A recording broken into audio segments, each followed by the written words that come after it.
அண்மையில் பதவி நீக்கம் செய்யப்பட்ட தென்கொரிய ஜனாதிபதி யார்? விடை: யூன் சுக் யோல். அண்மையில் தென்கொரிய அரசியலமைப்பு நீதிமன்றம் அந்நாட்டின் ஜனாதிபதியான யூன் சுக் யோல் அவர்களை பதவி நீக்கம் செய்தது.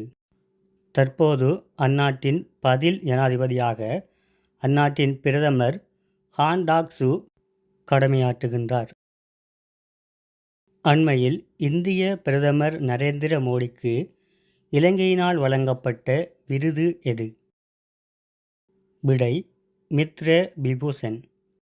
2008ஆம் ஆண்டில் ஜனாதிபதி மஹிந்த ராஜபக்சவினால் அறிமுகப்படுத்தப்பட்ட மித்ர விபூஷன் விருது அண்மையில் இந்திய பிரதமர் நரேந்திர மோடி அவர்களுக்கு இலங்கையின் தற்போதைய ஜனாதிபதி அனுரகுமார திசாநாயக்க வழங்கி வைத்தார்.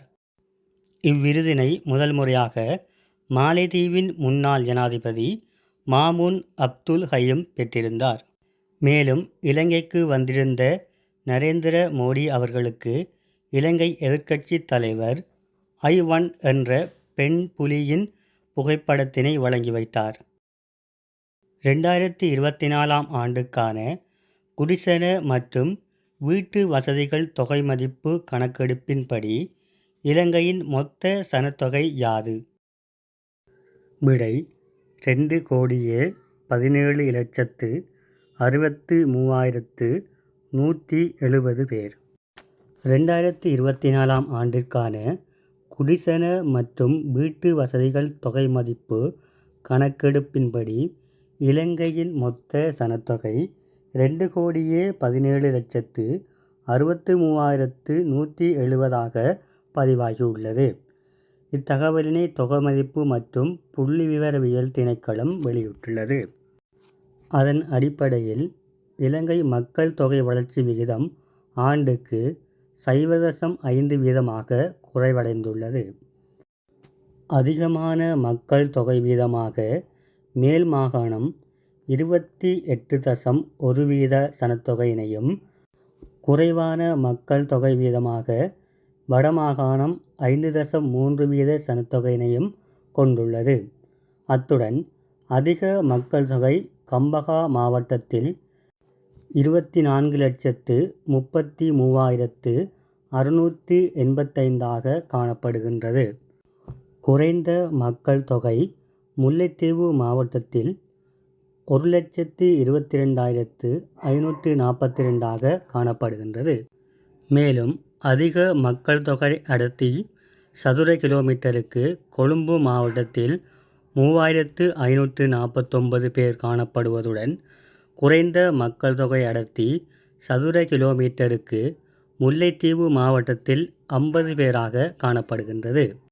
மேலும் இலங்கையில் மொத்தம் 340 பிரதேச செயலக பிரிவுகளும் 14,008 கிராம சேவகர் பிரிவுகளும் 29 மாநகர சபைகளும் 36 நகர சபைகளும் 276 பிரதேச சபைகளும் காணப்படுகின்றன. உலகின் முதல் 3D அச்சிடப்பட்ட ரயில் நிலையம் எங்கு அமைக்கப்பட்டுள்ளது? விடை: ஜப்பான். அண்மையில் உலகின் முதல் 3D அச்சிடப்பட்ட ரயில் நிலையம் ஜப்பானின் ஒசாகா நகரில் அமைக்கப்பட்டுள்ளது. 1000 ஆண்டுகளுக்கு முன் அழிந்த ஓநாய் இனத்தை எந்த நாடு மீண்டும் உருவாக்கியுள்ளது? விடை: அமெரிக்கா. அமெரிக்காவின் கலோசல் பயோசைன்ஸ் நிறுவனம் 1000 ஆண்டுகளுக்கு முன் அழிந்த டைர் எனப்படும் ஓநாய் இனத்தை மீண்டும் உருவாக்கி சாதனை படைத்துள்ளது. அண்மையில் உயிரிழந்த 226வது பரிசுத்த பாப்பரசர் யார்? விடை: போப் பிரான்சிஸ். அண்மையில் 226வது பரிசுத்த பாப்பரசரும் வத்திக்கான் நாட்டின் தலைவரும் அர்ஜென்டினாவில் பிறந்தவருமான போப் பிரான்சிஸ் உயிரிழந்தார். தற்போது வத்திக்கானின் தலைவராக அமெரிக்காவின் கெவின் பெர்ல் கார்டினல் ஆண்டகை பதில் தலைவராக நியமிக்கப்பட்டுள்ளார். உலகில் முதல் முறையாக 10G இணைய சேவையை அறிமுகப்படுத்திய நாடு எது? விடை சீனா. அண்மையில் சீனாவின் குவாவி நிறுவனம் மற்றும் சீன யூனிகாம் நிறுவனம் என்பன இணைந்து உலகின் முதலாவது 10G இணைய சேவையினை அறிமுகப்படுத்தி சாதனை படைத்துள்ளது. 17வது முறையாக WWE உலக சாம்பியன்ஷிப்பை கைப்பற்றி சாதனை படைத்த உலக புகழ்பெற்ற மல்யுத்த வீரர் யார்? விடை ஜான் சீனா.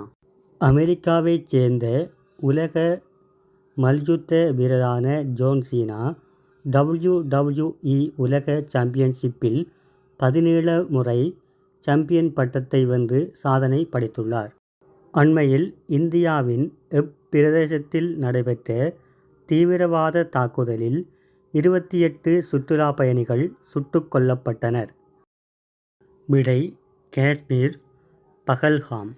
அண்மையில் இந்தியாவின் காஷ்மீர் பகுதியில் உள்ள பகல்காம் எனும் நகரத்தின் பைசரன் பள்ளத்தாக்கில் தீவிரவாதிகளால் நடத்தப்பட்ட தாக்குதலில் 28 சுற்றுலா பயணிகள் சுட்டுக் கொல்லப்பட்டனர். கடந்த 2019ஆம் ஆண்டு காஷ்மீரின் புல்வாமா பகுதியில் நடைபெற்ற தீவிரவாத தாக்குதலில் 47 இராணுவ வீரர்கள் கொல்லப்பட்டமை குறிப்பிடத்தக்கது. உலக புவி தினம் எப்போது அனுஷ்டிக்கப்படுகின்றது? விடை ஏப்ரல் 22. ஒவ்வொரு வருடமும் ஏப்ரல் மாதம் 22ஆம் திகதி உலக புவி தினம் அனுஷ்டிக்கப்படுகின்றது. 2025ஆம் ஆண்டுக்கான கருப்பொருள் நமது சக்தி நமது கிரகம் என அமைந்துள்ளது.